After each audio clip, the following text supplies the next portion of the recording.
Olá, a paz do Senhor.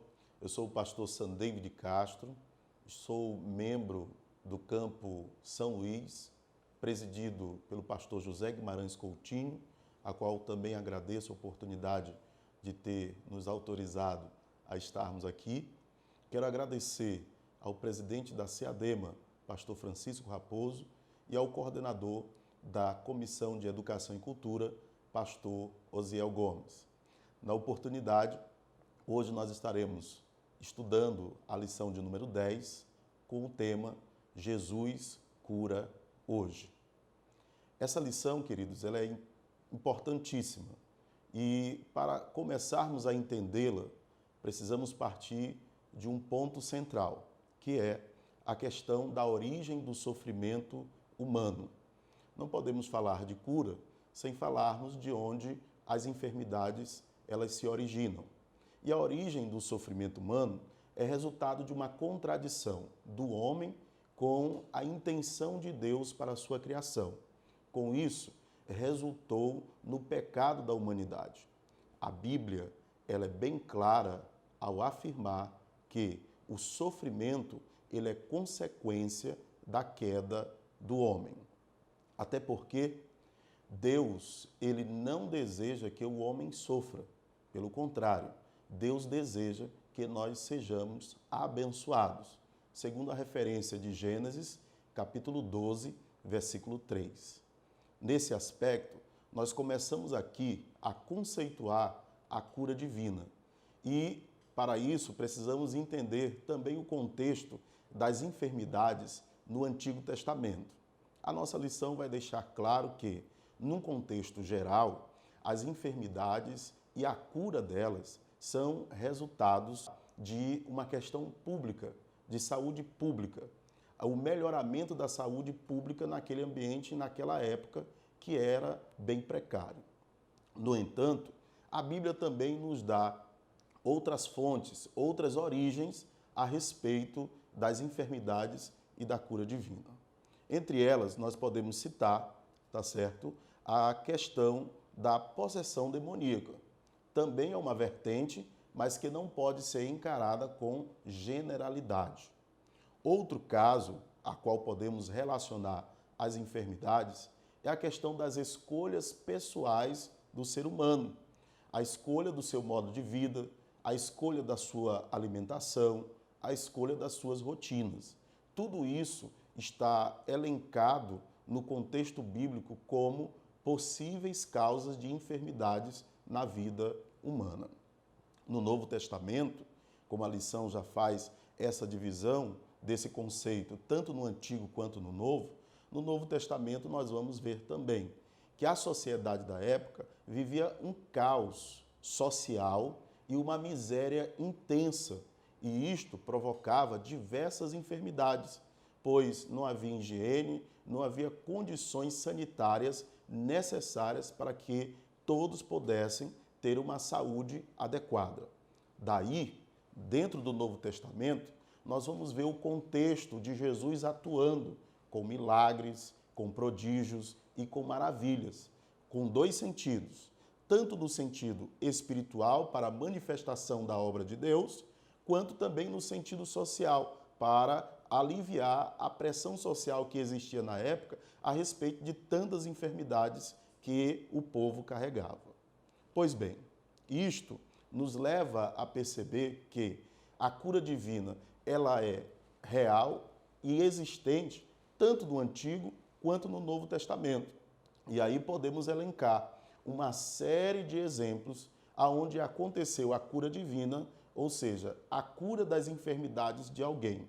Entre estes exemplos, podemos citar a cura de Miriam, a cura de Naamã, a cura da sogra de Pedro, a cura dos 10 leprosos, tá? A cura do cego de nascença e muitos outros homens e mulheres que foram curados de suas enfermidades e que foram abençoados por Deus, tanto fisicamente quanto espiritualmente.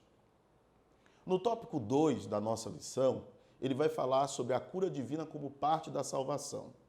Para partirmos desse entendimento, é necessário entender que o Evangelho ele tem uma mensagem integral. O que isto significa? Deus se importa com você como um todo, espírito, alma e corpo, ainda que cada uma destas partes, hierarquicamente, sejam bem especificadas na obra salvífica. Outra coisa que podemos perceber é que os milagres de cura operados por Jesus, eles são demonstração clara do desejo de Deus em curar o homem, tanto fisicamente quanto espiritualmente. Então, o desejo de Deus é que o homem tenha tanto a cura física quanto a cura espiritual. Outro ponto que não pode ficar de fora desse entendimento é que, neste aspecto do desejo de Deus de curar o homem, tanto fisicamente quanto espiritualmente, mostra a inteireza, o aspecto de inteireza da obra expiatória de Jesus Cristo no Calvário. Que isto significa que a obra salvífica de Jesus, ela é completa na vida do ser humano. Não podemos, então, sair desta lição sem compreender que o princípio da salvação acontece a partir da fé em nosso Senhor Jesus Cristo e também do arrependimento dos nossos pecados. E por isso, o autor da lição coloca um ponto importante relacionado a Isaías, capítulo 53, mostrando que, neste capítulo, não podemos entender o aspecto salvífico apenas relacionado à cura espiritual. Ele faz uma relação ou uma correlação exegética com Mateus, capítulo 8, versículo 17, mostrando que, além do aspecto da cura espiritual, também está envolvido a cura física. Pois bem, chegamos então ao terceiro ponto da nossa lição, que fala sobre a cura divina e os desafios atuais. Eu gostaria de iniciar esse terceiro ponto com a frase do Stanley Orton, que ele diz: a igreja deve refletir a natureza do Senhor a quem ela serve. Também gostaria de recordar uma frase ou uma declaração que foi dada na lição de número 4, que fala sobre a atualidade dos dons espirituais. E esta declaração diz o seguinte: a manifestação dos dons espirituais vai continuar durante todo o tempo em que a igreja peregrinar na terra, isto é, até a vinda do nosso Senhor e Salvador Jesus Cristo. E ele continua esta declaração dizendo que isto é uma verdade pentecostal. Nós precisamos continuar crendo nesta verdade pentecostal. Entre as manifestações dos dons, nós temos a manifestação dos dons de curar, que estão relatados em 1 Coríntios capítulo 12 e também em 1 Coríntios capítulo 13. Outra situação é que, para pensarmos na cura divina, na cura das enfermidades, não podemos também negar que existem alguns elementos que tornam isso um impeditivo em muitas situações. Entre eles, citamos o secularismo, pode se tornar um impeditivo à cura, tá? Assim também como a falta de fé do indivíduo também se torna um impeditivo à cura, assim como a compreensão errôneas de doutrinas que estão sendo propagadas fora do contexto pentecostal. Não podemos esquecer que tudo isto também está subordinado à soberania divina sobre o aspecto da cura em nossas vidas. É preciso, então, queridos, compreender algumas coisas. E entre estas coisas, precisamos entender que há enfermidades que são consequências do pecado, mas não podem ser generalizadas. Há enfermidades que também são de possessões demoníacas, mas que também não podem haver generalização.